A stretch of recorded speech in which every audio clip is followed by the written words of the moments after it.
She was just a tailor, trying to make rent on Court Street. He was the most feared man in Brooklyn. When she threw him out of her shop at Scissors Point, everyone swore she was a dead woman.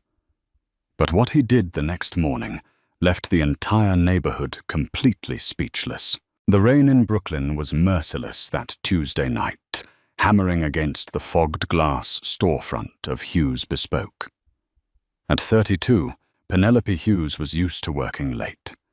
She was a woman who took up space unapologetically, a curvy, formidable presence with a tape measure draped around her neck like a silver chain, and a mess of dark auburn hair secured by a single wooden chopstick.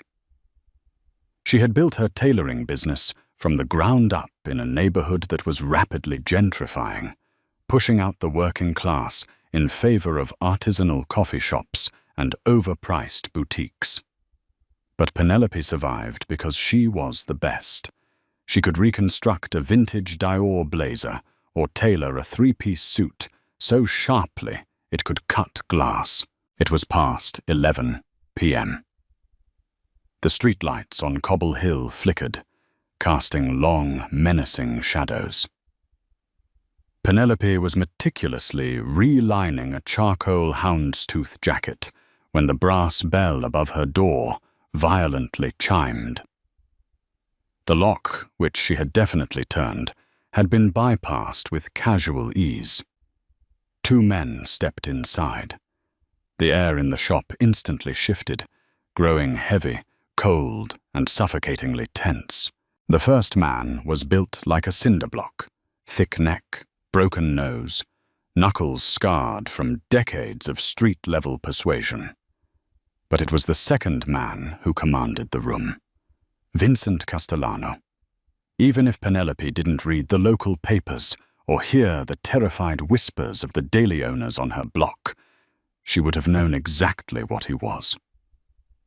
Power radiated off him in sickening, intoxicating waves. He was tall, sharp-jawed, with eyes the color of oxidized copper and a neatly trimmed dark beard. I was also bleeding.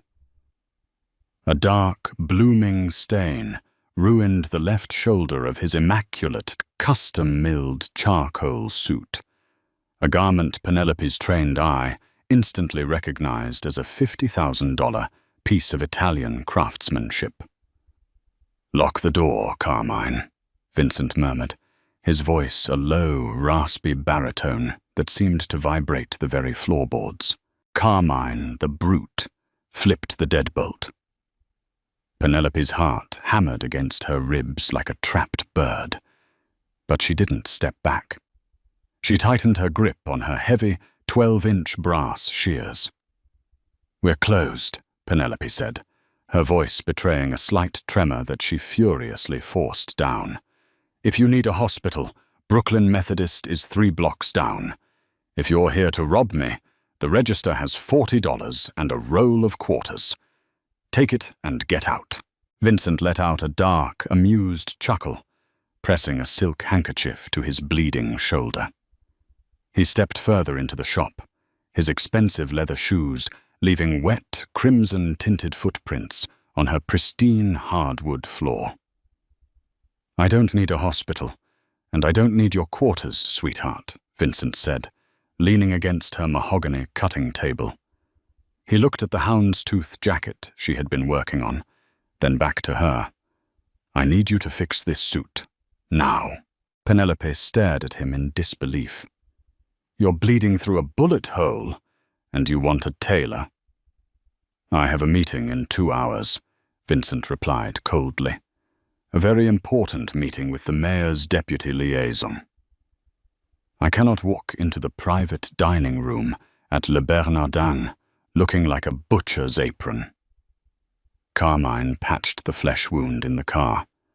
"It's just a graze, but the jacket is ruined. Fix it." He spoke not with a request, but with the absolute authority of a man who had never been told no in his entire life. He began shrugging out of the ruined jacket, wincing slightly, revealing a heavily muscled chest wrapped in bloody gauze beneath his ruined dress shirt. He tossed the ruined jacket onto Penelope's cutting table, right over her delicate imported silk fabrics. That was the breaking point. Fear was a powerful emotion, but for Penelope, disrespecting her craft and ruining her expensive materials was far worse. A sudden, blinding flash of anger eclipsed her terror. "Hey," Penelope snapped, marching forward and snatching the bloody jacket off her silks. "What is wrong with you? Do you know how much this silk costs? It's imported from Como. You can't just bleed all over my livelihood." Carmine reached into his jacket, his hand resting on the grip of a semi-automatic pistol. "Watch your mouth, lady. Do you know who you're talking to?" "I don't care if he's the King of England," Penelope shouted, stepping right into Vincent's personal space, her dark eyes blazing. She shoved the ruined jacket back into Vincent's chest. "I'm not your maid, I'm not your nurse, and I'm definitely not your late-night emergency seamstress.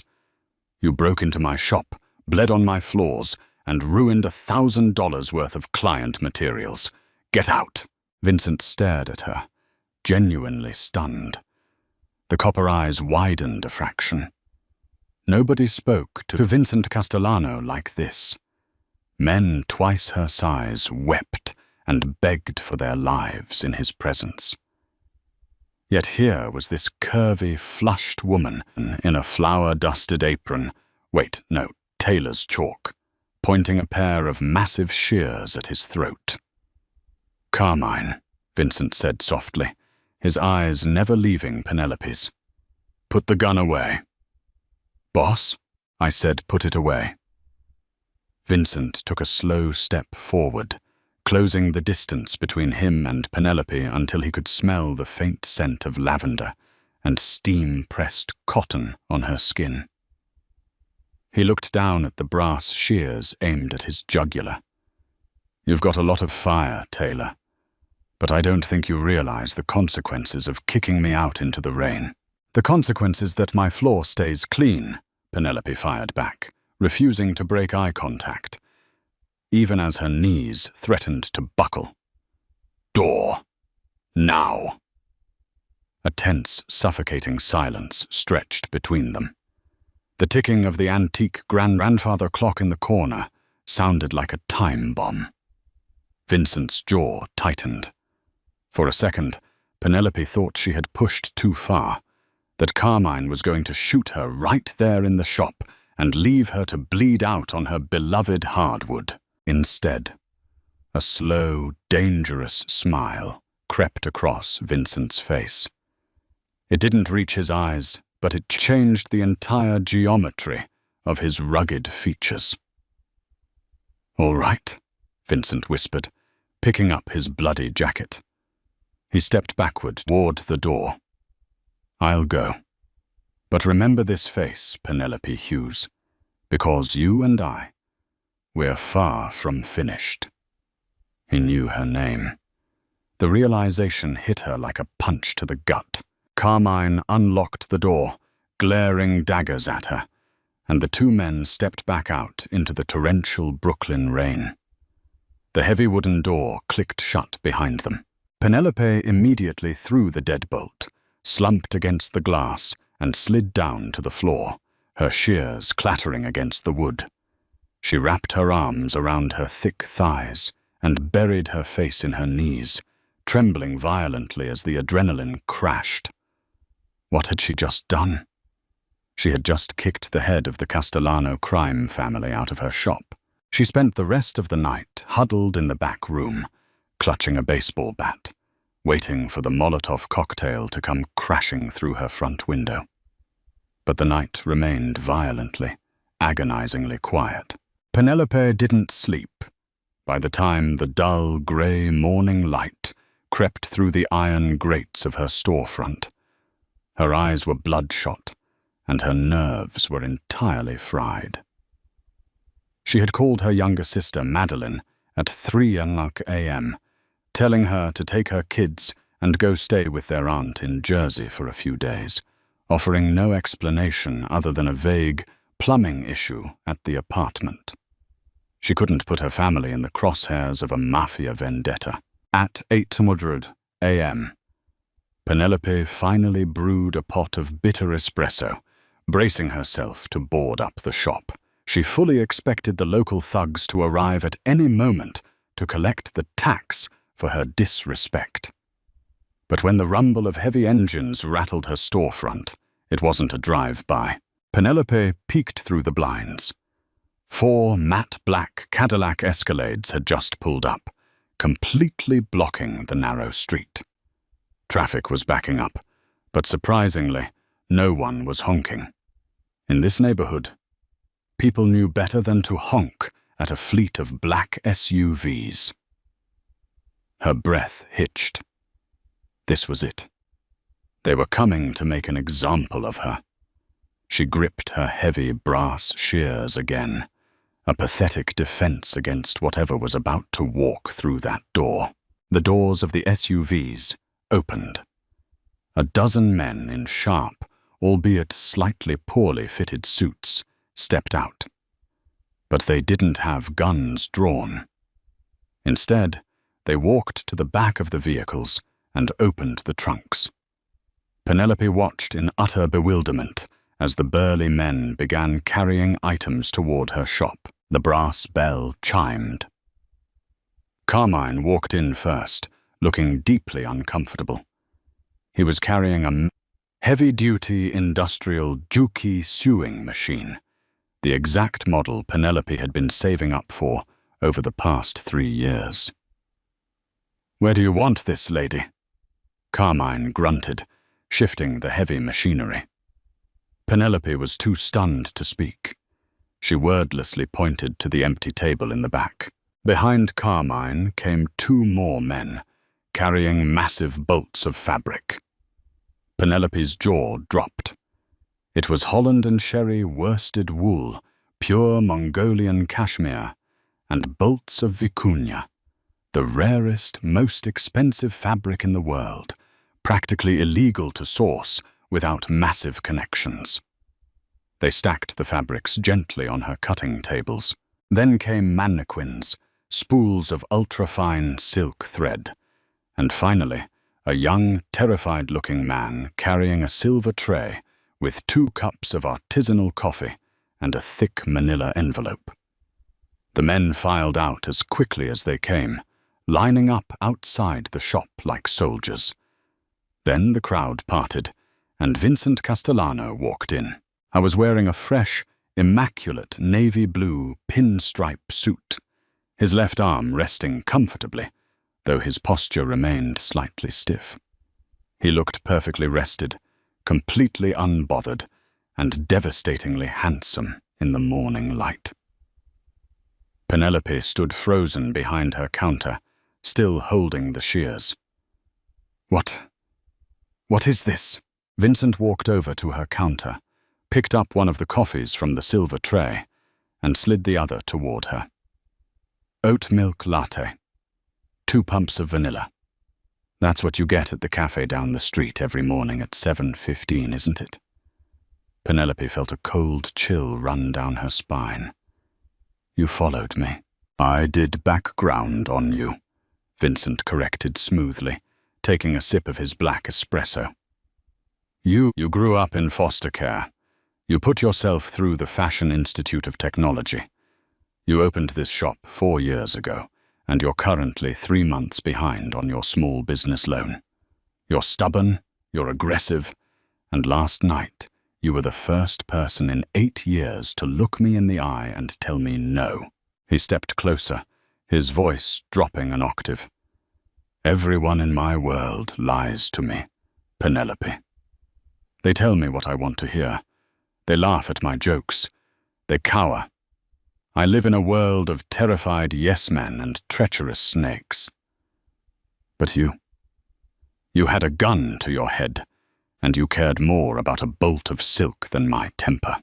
"You're insane," Penelope breathed, staring at the sheer wealth piled in her shop. "You think you can buy my silence with sewing machines and cashmere? If you're going to kill me, just do it. Don't play games. Vincent actually laughed, a rich, genuine sound that echoed in the small shop. Kill you? Penelope, I don't want to kill you. I want to hire you. He reached for the manila envelope and slid it across the counter.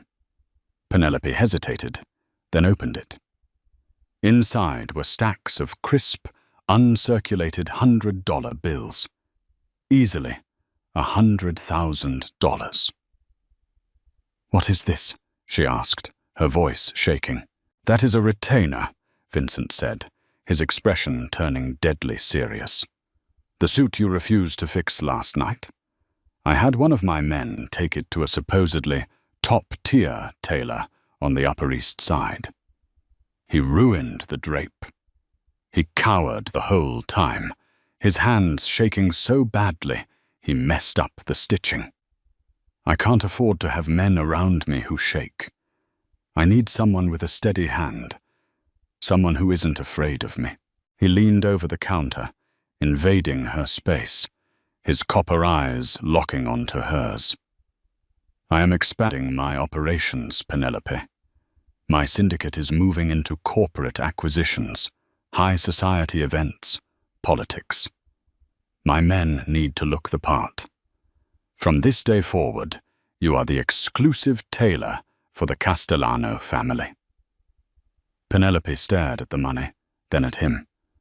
Exclusive? You want me to make suits for the Mafia? I want you to armor my soldiers, Vincent corrected smoothly. Kevlar lining, custom fits, concealed carry pockets that don't ruin the silhouette. You work only for me. You fix what gets broken. You keep your mouth shut about what you see. And if I say no? She challenged, lifting her chin, despite the terrifying reality settling over her. Vincent's gaze darkened, the charming facade slipping to reveal the monster beneath. You don't say no, Penelope. Not to this. Because if you do, that debt you owe the bank, it gets bought by the O'Donnell cartel. And trust me, the Irish are far less polite about collecting than I am. You belong to the Castellanos now. Welcome to the family. He turned on his heel and walked out the door, the bell chiming cheerfully in his wake. Penelope stood alone in her shop, surrounded by imported silks, a brand new machine, and $100,000 in blood money. She hadn't just kicked a mafia boss out of her shop. She had inadvertently passed his twisted test, and now there was no way out. Within 3 months, Hughes Bespoke had transformed from a struggling Cobble Hill storefront into a fortress of high fashion and organized crime. Penelope's life was now measured in midnight fittings, encrypted burner phones, and the metallic hum of her new heavy-duty Juki machine punching through industrial-grade ballistic materials. Vincent had been true to his word. The crushing debt hovering over her head had vanished overnight, bought out and dissolved by a shell corporation registered in Delaware. Her bank accounts were flushed with capital, but the price was her complete isolation from the civilian world. Her regular clients had been politely but firmly turned away by Carmine, who now spent his afternoons parked across the street in a black Lincoln Navigator, eating pastrami sandwiches and watching the door. Penelope was no longer just a tailor. She was an architect of survival. She had spent weeks sourcing ultra-high molecular weight polyethylene, specifically Dyneema composite fabrics, and ingeniously weaving them between layers of premium scable, Super 150s wool, and silk linings. She designed custom shoulder holsters that integrated seamlessly into the arm side of a jacket, allowing men like Carmine to carry heavy ordnance without ruining the drape of their tailoring. She reinforced the knees of trousers so a man could kneel on concrete without tearing the fabric, and lined the collars of overcoats with cut-resistant Kevlar thread. She was armoring the Castellano syndicate, and the sheer challenge of the craft consumed her. It was a late Thursday evening in November, the air outside biting with the first promise of snow, when the brass bell chimed. Penelope looked up from her cutting table, her auburn hair falling loose around her shoulders. Vincent stepped inside alone. It was rare for him to travel without a detail, but inside her shop, he seemed to shed the heavy mantle of the ruthless boss. He wore a simple black cashmere turtleneck and charcoal trousers, looking less like a mafia don and more like a devastatingly handsome European film director. "You're working late again," Vincent observed, locking the heavy deadbolt behind him. He walked over to the vintage leather sofa in the corner and poured himself 2 fingers of the Macallan 18 he now kept permanently stocked on her shelf. "The gala at the Waldorf Astoria is on Saturday," Penelope replied, not looking up from the chalk lines she was drawing on a piece of slate-grey worsted wool. Arthur needed his lapels widened to accommodate the earpiece wiring, and Leo managed to tear the lining of his vest during what I can only assume was a very aggressive negotiation. "I am a tailor, Vincent, not a miracle worker, and yet you perform them daily," he murmured, his footsteps completely silent against the hardwood as he approached her table. Arthur took a grazing shot to the ribs 2 nights ago, in Queens. Your reinforced vest stopped the .38 caliber round from shattering his ribs. He bruised, but he didn't bleed. Penelope's hand paused. Her breath caught slightly, the reality of her work crashing over her. She was saving the lives of criminals. "Take off the sweater," Penelope commanded quietly, changing the subject. "I need to do the final fitting for your tuxedo." Vincent set his glass down. He pulled the cashmere sweater over his head, revealing the sprawling canvas of ink and scars that covered his heavily muscled torso. Penelope swallowed hard, forcing her eyes to remain professional. She grabbed her yellow measuring tape and stepped into his personal space.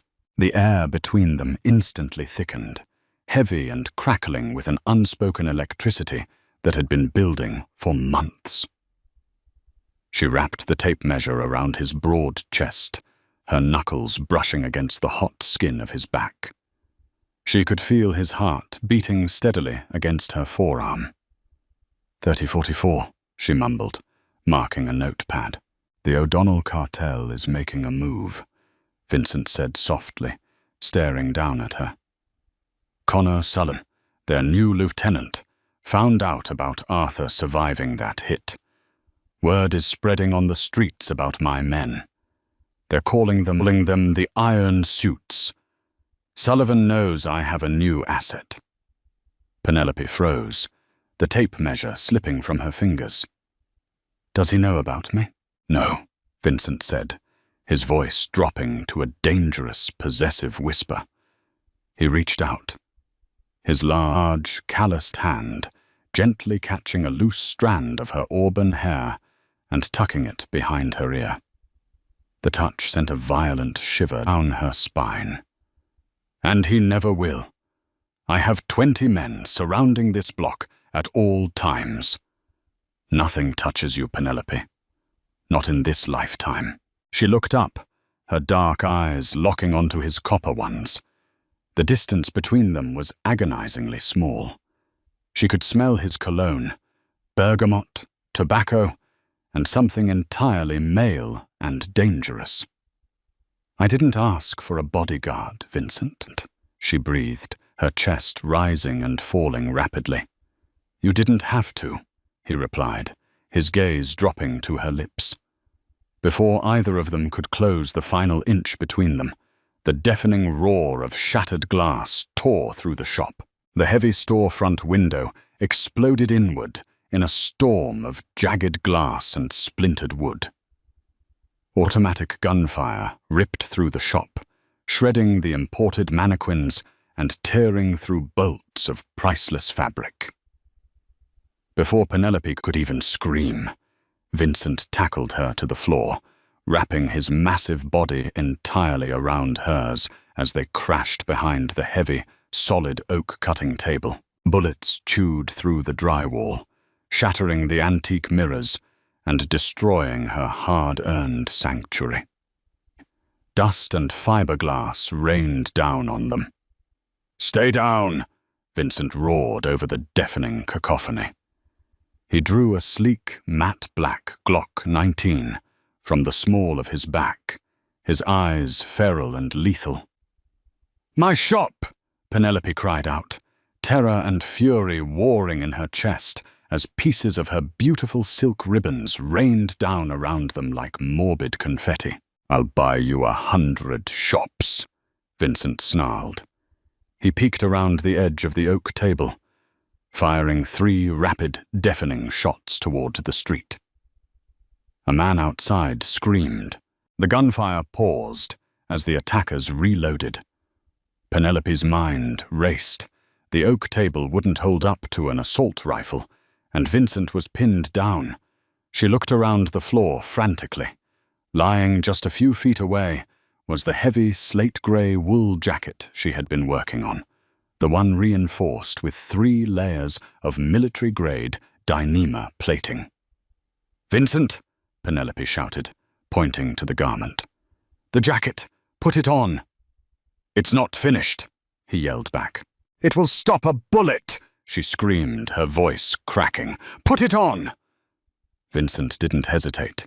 He lunged for the garment, sliding his arms into the heavy, unfinished sleeves, just as a second wave of bullets ripped through the front door. He spun around to shield Penelope, taking 2 direct hits to the back. The impact knocked him forward, the breath leaving his lungs in a violent hiss. But the Dyneema held.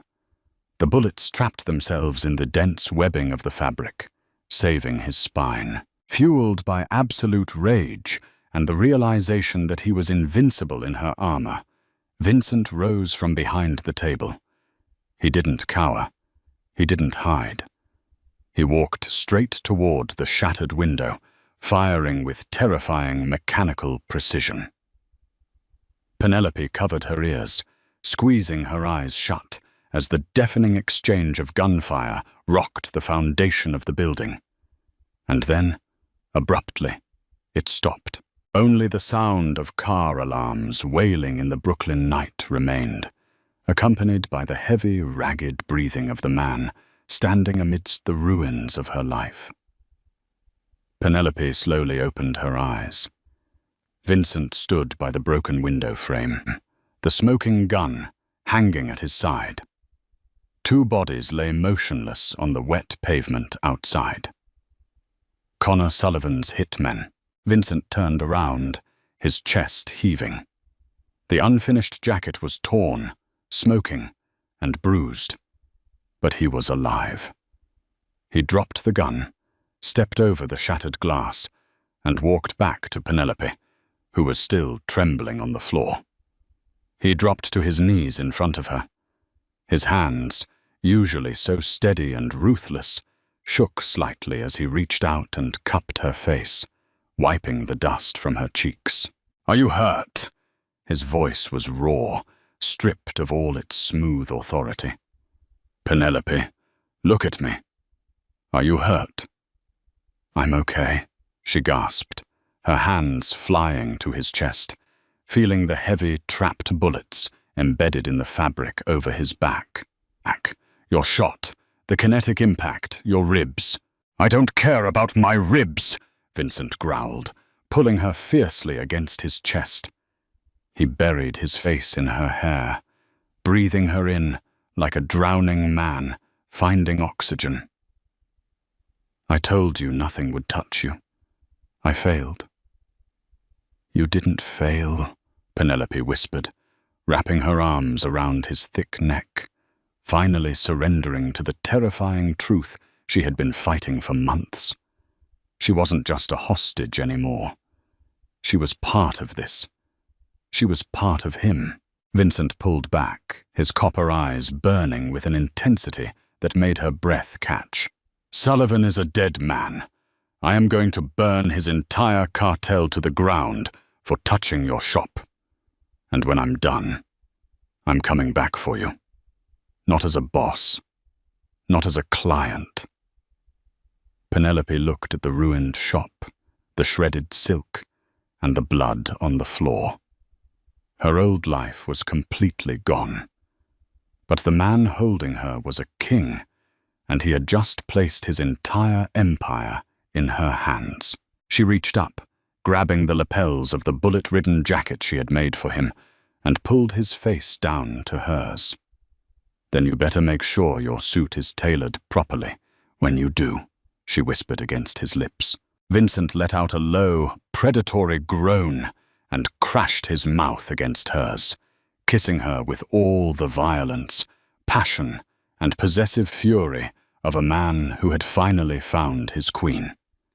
The Mafia boss who took what he wanted had met his match in a Curvy Tailor from Brooklyn, and the underworld would never, ever be the same.